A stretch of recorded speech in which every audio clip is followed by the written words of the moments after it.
Rajahmundry municipal corporation పాఠశాలలో పనిచేస్తున్న part time contingent వర్కర్లు వేతనాలు వెంటనే చెల్లించాలని రాజమండ్రి మున్సిపల్ కార్పొరేషన్ కార్యాలయం వద్ద సిఐటియు ఆధ్వర్యంలో ధర్నా నిర్వహించారు. అనంతరం మున్సిపల్ కమిషనర్ని కలిసి వినతి పత్రం అందించారు. ఈ సందర్భంగా జిల్లా ప్రధాన కార్యదర్శి బి రాజులోవా, జిల్లా కమిటీ సభ్యులు బి పవన్ మాట్లాడుతూ మున్సిపల్ కార్పొరేషన్ పాఠశాలలో పనిచేస్తున్న పార్ట్ టైం కంటెస్టెంట్ వర్కర్లు 2023 ఏప్రిల్ నుంచి నేటి వరకు 10 నెలలు వేతనాలు పెండింగ్ లో ఉన్నాయని, ఏడాది పాటు వేతనం లేకుండా ఆయాలను ఎందుకు కొనసాగించారని ప్రశ్నించారు. విద్యాశాఖ, మున్సిపల్ శాఖ సమన్వయ లోపంతో వేతనాలు చెల్లించకుండా అధికారులు తీవ్ర నిర్లక్ష్యం వహించారని ఆగ్రహం వ్యక్తం చేశారు. ఫిబ్రవరి 6న మున్సిపల్ ఆయాల వేతనాలు మున్సిపాలిటీ నుంచే చెల్లించాలని రాష్ట్ర ప్రభుత్వం జీవో ఇచ్చినా నేటి వరకు మున్సిపల్ కార్యాలయం నుంచి స్కూల్ హెచ్ఎంలకు ఎలాంటి ఆదేశాలు ఇవ్వలేదని, దీంతో ఫిబ్రవరి నెల వేతనం సైతం బిల్లు వేసేందుకు స్కూల్ ప్రధానోపాధ్యాయులు తిరస్కరిస్తున్నారన్నారు. మున్సిపల్ కార్పొరేషన్ స్కూల్స్ యూనియన్ అధ్యక్షులు వై ఝాన్సీ, నాయకులు శాంతి, సత్యవతి, ప్రభావతి పాల్గొన్నారు.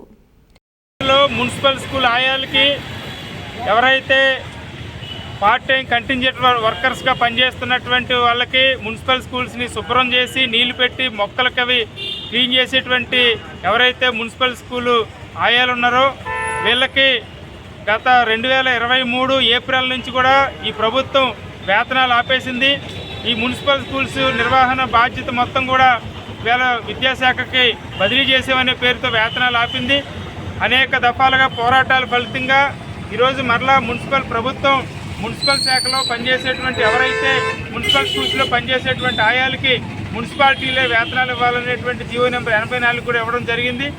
కాబట్టి దీని ప్రకారం మున్సిపాలిటీలు వెంటనే పెండింగ్ వేతనాలు వెంటనే ఇవ్వాలని, అట్లాగే ఏదైతే ప్రభుత్వం ఇచ్చిన 84 జీవోని వెంటనే అన్ని స్కూల్లో కూడా అమలు చేసి వెంటనే ఈ ఫిబ్రవరి నెల నుంచి వేతనాలు కూడా ఇవ్వాలనేటువంటిది. అట్లాగే 40 ఏళ్ళుగా పనిచేస్తున్నటువంటి ఈ ఎవరైతే ఆయాలు ఉన్నారో వీళ్ళకి కేవలం 4,000 మాత్రమే వేతనం ఇస్తూ ఉన్నారు.